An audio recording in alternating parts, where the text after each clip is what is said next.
First Wonder is a game that pits two races against each other, the Cargonauts versus MONSTRO, in a single and multiplayer campaign where you get to play both characters.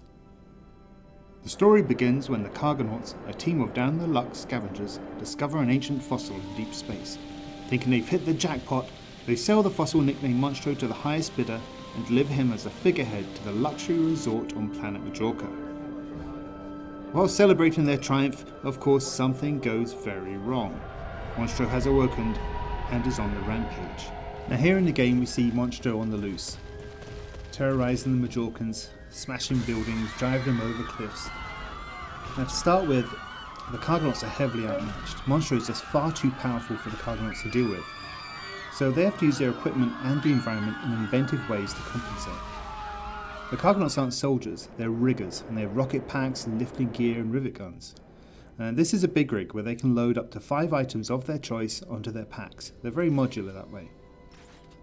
In this case we're loading up with Vixen rockets, small and manoeuvrable but not great range.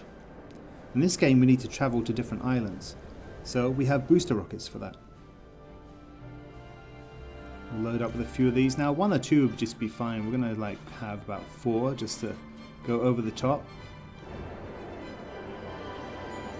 You see we've got so much more speed now. But the trouble is they're not very good in close environments. They're a little dangerous. Oh! And because they're full of fuel, you can actually just drop them off and ignite them from a distance and use them as a weapon. Or you drop them from the air to carpet bomb.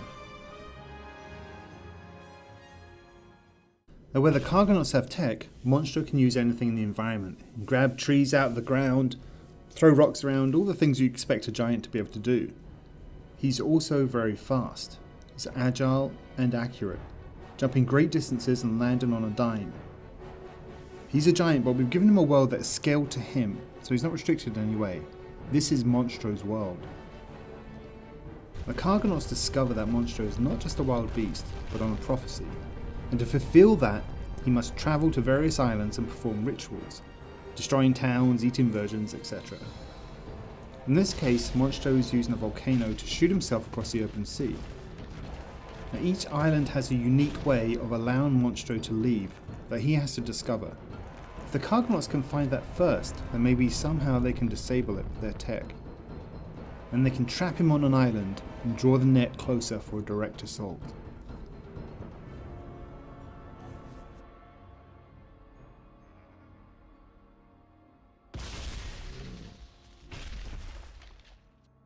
Now here we're shown how the Cargonauts can use their lifting gear to tackle the volcano and other things. If the Cargonaut can find something big enough, like a ship or a building, or simply just a big rock, and if he has enough thrust, then they can carry that and simply block the volcano up. Now, it requires a bit of skill to be able to pull that off, and depending on the weight it might require more than one Cargonaut to lift it. But this is an example of how we offer mechanics other than direct head-to-head combat to swing the odds in your favour.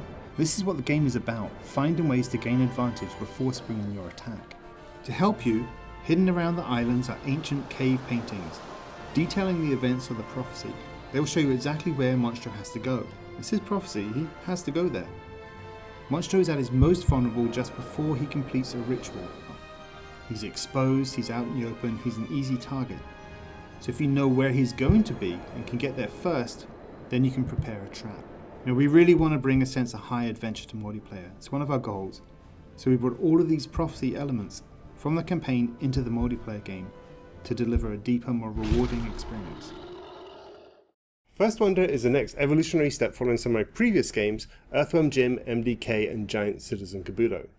To talk about those games I took a trip down to Orange County to chat with Brian Fargo, who headed up Interplay Productions, who published all those games, and David Perry, who founded Shiny Entertainment, where he worked on many of those titles. Well, you were in the same situation I was, right? I mean, in terms of, our plight of trying to make games that were, because we weren't, an indie, super indie, 2 people working out of mom's house, and we weren't kind of the big AAA, and so, but we knew there was a certain kind of product that we liked to make, which were the role-playing games, and we really had no vehicle to do that until crowdfunding, and so you're in the same situation with yours, and so the 90s was great because creatively it was the golden era, I think, because we were I mean, at Interplay, you know, we did all sorts of wildly different things, right? I mean, Sacrifice and MDK and Messiah. I mean, there was crazy stuff we were experimenting with. What were you thinking? So I thought MDK was a great game, you know, and it was pretty funny. But Giants was a much funnier game. I think it was one of the funniest games I've ever played. It doesn't have to be like laugh out loud. I mean, I don't want to be too crazy about that. But my point is that it's that humor was something you did very well, and I just hope you get time to really sprinkle that all over it. A lot of people are asking us, will that humor still be there? And that, absolutely, it's, you know, I actually find it makes game development more pleasant.